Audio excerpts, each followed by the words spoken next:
سلام الخوت، كي دايرين؟ اموركم مزيان؟ ومرحبا بكم مرة اخرى في قناتكم الا بغيتي تفهم. كما عودت لكم هاد القناة هذه في اي حلقة كنحاولوا نتكلموا على موضوع معين او معلومة او خبر معين، وهذا يعني من باب ديال التناصح ومن باب ديال يعني ننشروا المعلومة أو نبارطاجيوها اللي تكون فيها إفادة إن شاء الله. في هذه الحلقة هذه كما شفتوا في العنوان بغينا نتكلموا على أنه المغرب واحد الخبر أنه ارتقى لواحد المركز السادس إلى في التصنيف ديال مؤشر الأداء المناخي سنة 2026. وكما كتعرفوا هذا إنجاز، لأنه كان فيه واحد العمل كبير وكبير كبير جدا. وكما كنعرفوا بأنه المناخ هو شي حاجة اللي هي مهمة، خصنا نحافظوا عليها الجيل ديالنا والأجيال المقبلة، وخصوصا أنه المغرب بطبيعة الحال كما شفتوا عاش تحديات كبيرة وكبيرة جدا، منهم الجفاف اللي دام تقريبا أكثر من 10 سنوات، واللي أدى إلى ارتفاع الأسعار، مجموعة من الأمور وتحديات اللي بطبيعة الحال أثرت على بلادنا بشكل كبير. ولكن مع ذلك، مع واحد المجهودات جبارة، وكما كنقولوا كاين هناك عمل، فالمغرب ارتقى إلى المرتبة السادسة عالميا في تصنيف المؤشر الأداء المناخي ديال 2026، متقدما برتبتين عن النسخة السابقة. فهنا كنلاحظوا بأنه كاين مجهودات جبارة، لأن من خلال هذا التصنيف الدولي الذي نشر على هامش الدورة ديال 30 كوب 30 لمؤتمر الأطراف في الاتفاقية الأمم المتحدة الإطارية بشأن تغيير المناخ كوب 30 المنعقد في برلين بالبرازيل، يرسخ المغرب موقعه ضمن طليعة البلدان الرائدة عالميا في مجال الأداء المناخي.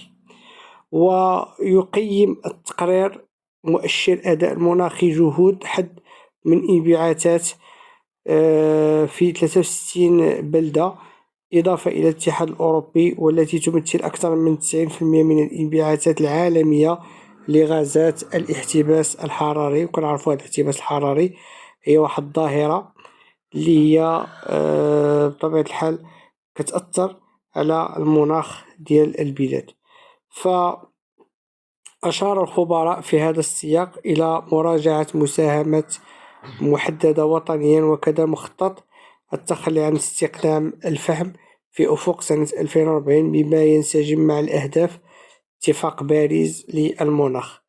كما أكد التقرير استثمارات مهمة التي أطلقتها المملكة في قطاع النقل العمومي والسكك الحديدية، فهذا جوج نقاط غادي نتكلموا عليهم إن شاء الله فيما بعد، والتي تدعم تحول نحو منظومة التنقل المنخفضة الكربون والمستدامة، مسلطا الضوء أيضا على مخطط الوطني الاستراتيجي بطبيعة الحال التكيف الذي يحدد معايير الأداء بالنسبة للمباني الجديدة. ويصنف مؤشر الأداء المناخي التي تنجز منظمة جيرمان واتش بمعينة أو بمعية شبكة العمل المناخي البلدان حسب 4 معايير تشمل انبعاثات الغازات، الاحتباس الحراري، والطاقات المتجددة، واستخدام الطاقة، والسياسة المناخية.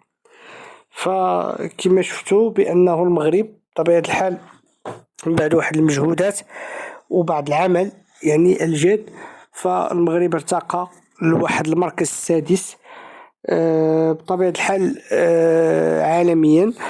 فهذا كان واحد مجهودات كثيرة وكثيرة جدا، لأن بطبيعة الحال في الحد من انبعاثات الكربون في المغرب في 2023 يعني غادي يوصل أنه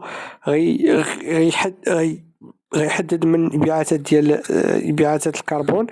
كذلك في تدبير النفايات، فأكثر من 90% من المواد الأولية المستعملة اللي غيتم يعني كما كنقولو الريسيكلاج ديالها، إعادة التدوير ديالها. كذلك أنه من ناحية الطاقة أنه غادي يمر 100% من الطاقة المتجددة. كذلك غادي يستقبل مواد اللي كتكون قابلة للتدوير وقابلة للإصلاح. كذلك من ناحية النقل اللي كنا تكلمنا عليه في الأول، أنه غيحاول يطور من مجموعة من الوسائل ديال النقل، يعني كما كنقولوا الكهربائية. وكذلك يعني الاقتصاد الدوراني، يعني أنه غادي يحول جميع الموارد، جميع يعني النفايات